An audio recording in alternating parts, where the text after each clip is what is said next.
What's up? I'm Chad. And I'm Paul. And we are Chad and Paul on YouTube and Instagram. And this is the Vandalorian.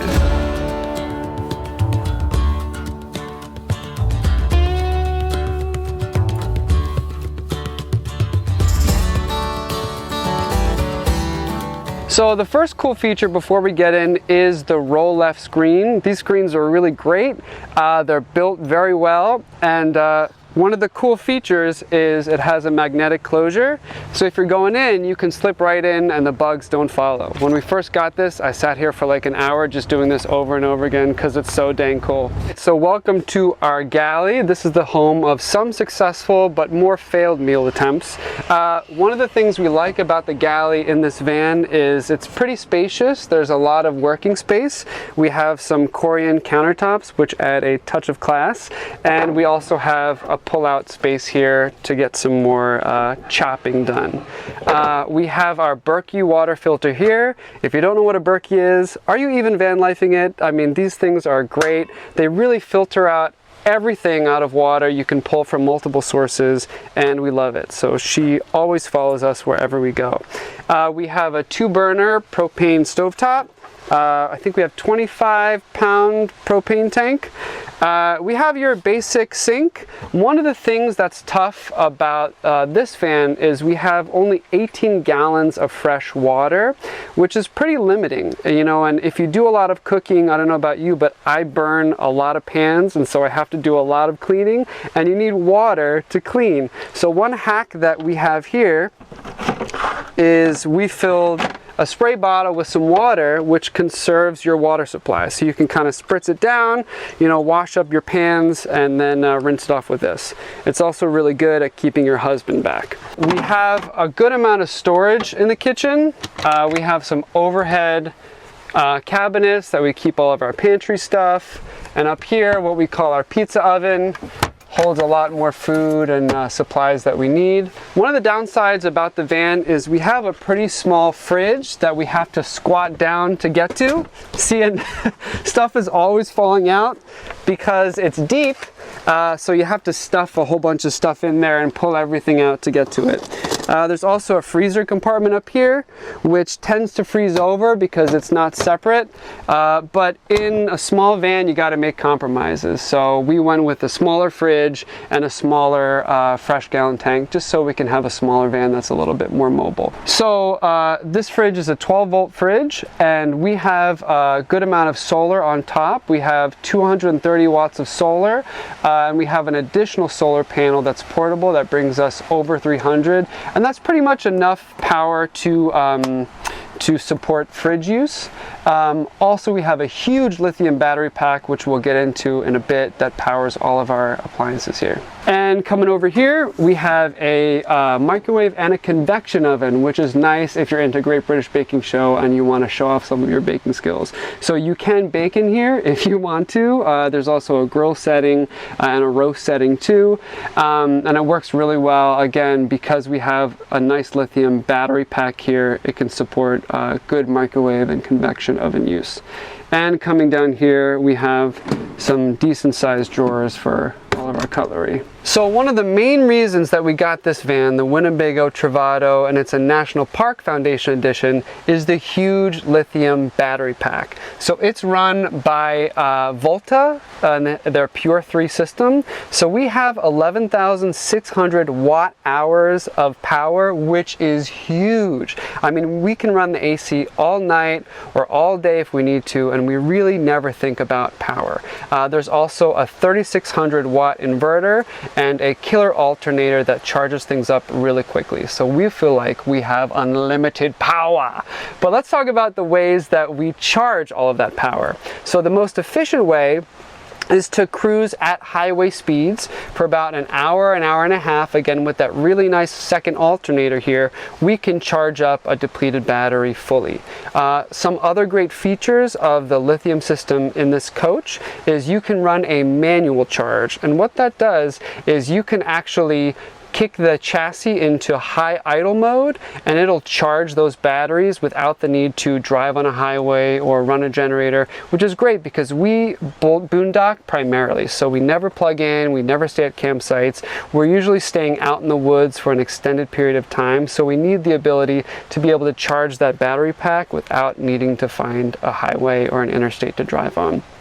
One last really neat feature about the power system here is it comes with auto start. So what that does is it will monitor the state of charge, and if your battery gets too low, it'll automatically kick on the chassis into high idle and either charge the batteries or make sure the AC is continuing to run, which is great for our dog Orlando. If we're hiking some trails that he's not allowed on, it'll make sure that he stays cool and comfortable in here with the AC running.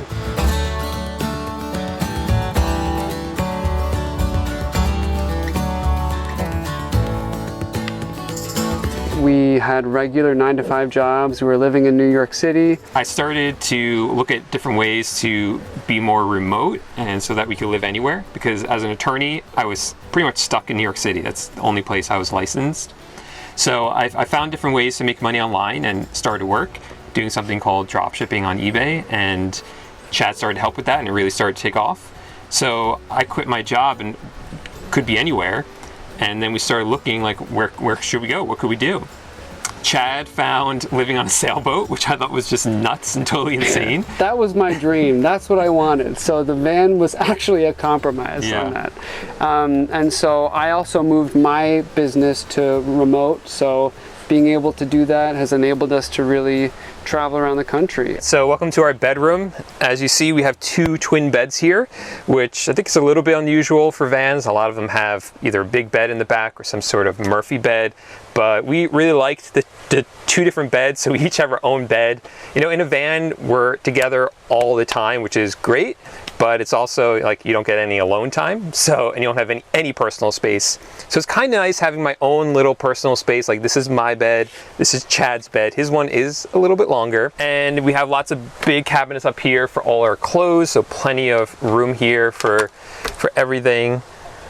And we also have these cool little things called anything keepers right here. So these are ways to quickly, access things that we have. Like, this is where I put my glasses. And we also have little reading lights here as well, which are really nice because they turn blue. So if we're parked somewhere, we don't want a bright light shining through, then we can just leave on these blue ones or turn them on to the bright light. Some other cool little things that they thought of is we have USB plugs right here, which are really nice, and those are always hot. So even when we have the inverter off to save energy, we can have our phones plugged in charging all night, which is really nice. So I'll talk also about the way we temperature control the van. So we have, for heat, Truma heat. So like Chad said, we have LP in here.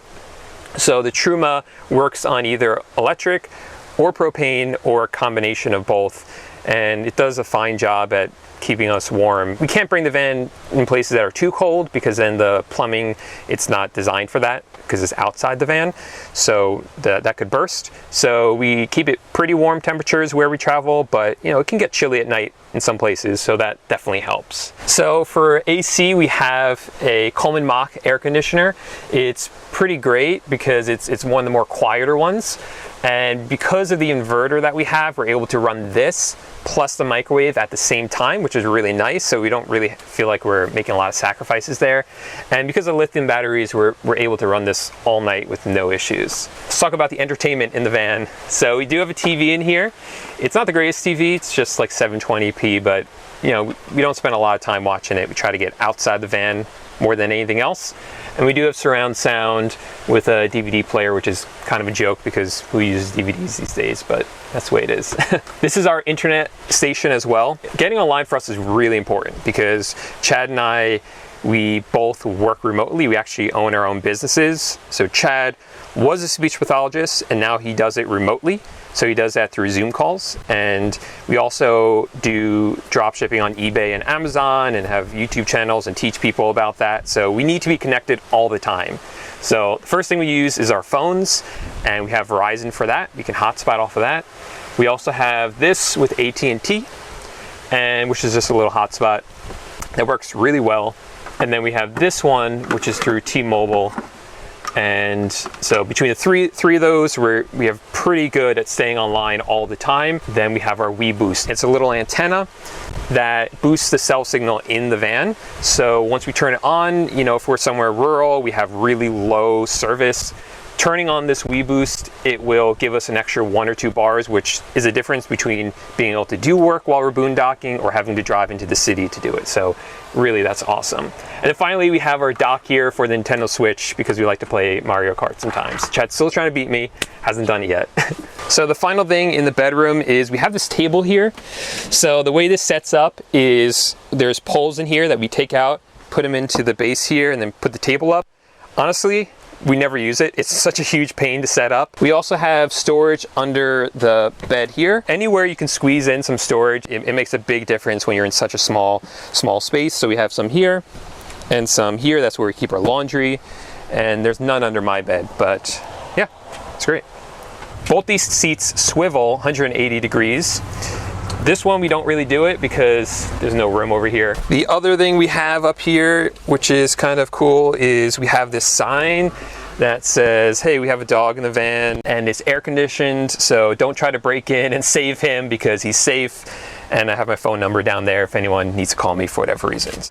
All right, so this is where the magic happens. This is our bathroom, and it is a wet bath, meaning we have the toilet and we also have the shower in the same room. So the toilet is a flush toilet that's connected to a 12-gallon black tank, and we have a 13-gallon gray tank. So black tank is for number 1s and 2s and sometimes number 3s, and the gray tank is where all of the water from your shower and your sink goes. Again, pretty small capacity. Those are it's one of the trade-offs we made getting a small van, but we make it work. We just have to dump a little more often than we like. There's also some nice space here, good deep cabinets, which is one of the reasons why we got this model, because there's a lot of storage space here. You can hang clothes, but we use it for shoes. We also have some pretty deep drawers here that you can fill with stuff. And here are some jerry cans just for extra water. Again, given the size of the freshwater tank here, we always carry extra water just to be safe. And then our shower, we do have hot water. We rarely use it, to be honest. We will more often shower at beaches or in rivers, streams, and lakes, just because we don't want to waste the water. It's more scenic anyways. But if you need to, if I'm starting to smell really bad and Paul's complaining, I'll take like a military shower here, no problem. There's also a pop-out sink here.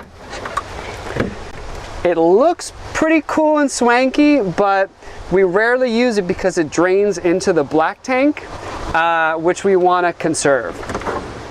But it looks cool for yes. And then we have a medicine cabinet up here. Stuff always falls out of it when you open it. We gotta put some bars there so it doesn't, but you can store your toothbrushes or whatever up there. And then we have some doors here that you can close if you want a little privacy, but living in a van with your spouse, that's hard to come by.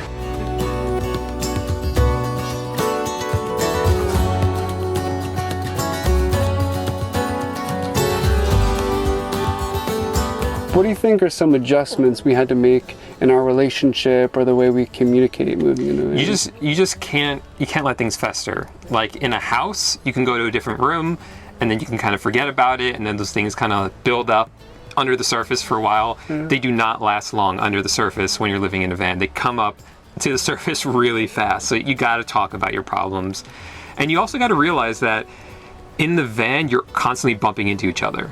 There's just not a lot of room. So you gotta kind of get the mindset that this isn't my space, this isn't Chad's space, this is our space, and we're gonna bump into each other. And it's just the way it is. You gotta realize that. Yeah, and you have to be respectful of each other's spaces. Like one of the things you can see pretty quick is this is Paul's bed right here, and the bathroom is literally right there next to his head. So you have to really try and be quiet and respect each other's space for sure. So the van is 21 feet long, which was really important for us because that allows us to fit in pretty much any parking spot.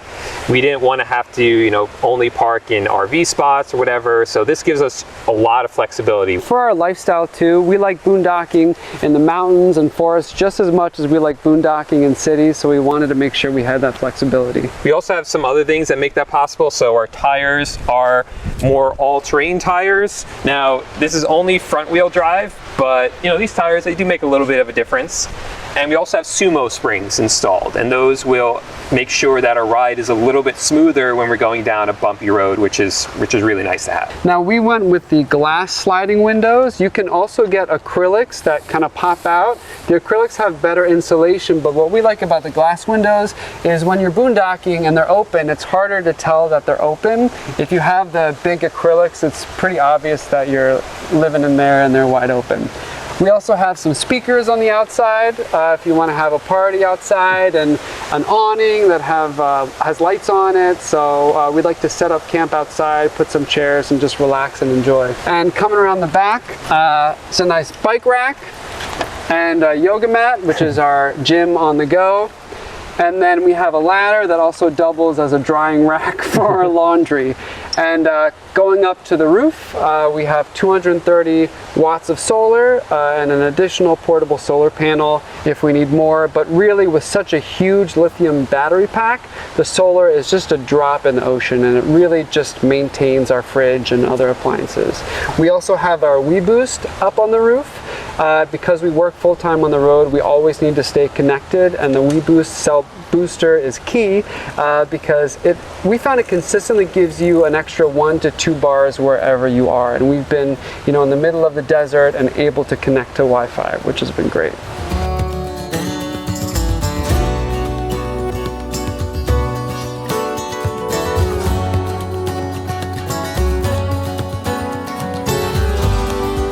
So as we were saying, this is really possible because we found ways to make money online that really makes this life sustainable for us.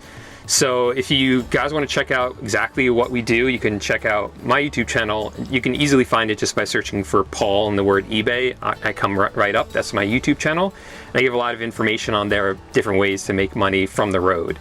If you want to follow along on our adventure and more like lifestyle and check out what we're doing, then you should check out our YouTube channel, which is Chad and Paul. Pretty easy to find it. We're also Chad and Paul on Instagram. We post the real stuff, not the girls in the bikinis playing ukulele. So feel free to check us out. Although maybe one of these days I'll pop on a bikini and break up my ukulele. We'll see if I get any more followers. So thanks guys for checking out our van. And if you ever see us on the road, come knock on our window and say hi.